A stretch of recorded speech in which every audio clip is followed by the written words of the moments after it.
सच्चा जश्न थी तो जदी कहलावा जद आपा गाय के वास्ते आगे आवा मैं महापुरुष सारो आशीर्वाद आपने जरूर मिली और नहीं तो मैं महापुरुष कह रहे मैं वो पंथ कहने चलायो ए मारा जश्न थी बणियोड़ा ए जांबोजी रा विष्णु ही बणियोड़ा ए तेजोजी ने माने वाला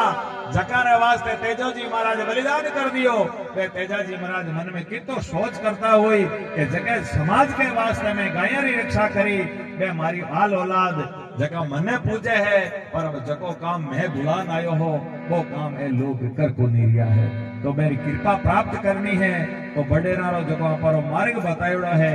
बी मार्ग माते चाला। घर में गौ माता रखो, गौ माता ने रोटी दो, गौ माता के ऊपर हाथ फेरो, गौ माता के गोबर से घर में चौको लगाओ, गौ माता के गोमूत्र से घर में पवित्रीकरण करो। और सजनों जो भी गांव में गौशाला चले है मेरी हेल्प करो,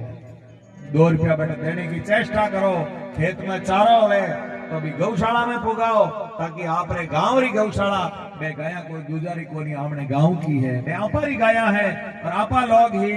गाया ने बारे निकाल दी बे गाया ने पालने वाला गौशाला ने चारो मांगने वास्ते सोचना नहीं पड़ जाए और गांव को कर्तव्य बने कि 5 आदमी 4 गौशाला में संभाले देखें कि वहां गायों की सेवा हो रही है कि नहीं हो रही है। नहीं हो रही है तो गौशाला की समिति पूछ लो भाई काई बात।